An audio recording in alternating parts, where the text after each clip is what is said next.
এখানে দোয়ার আয়োজন করা হয়েছে। আমরা আন্তরিকতার সঙ্গে দোয়া করব।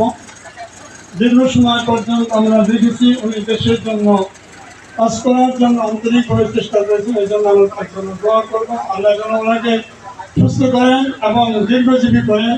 আমিন।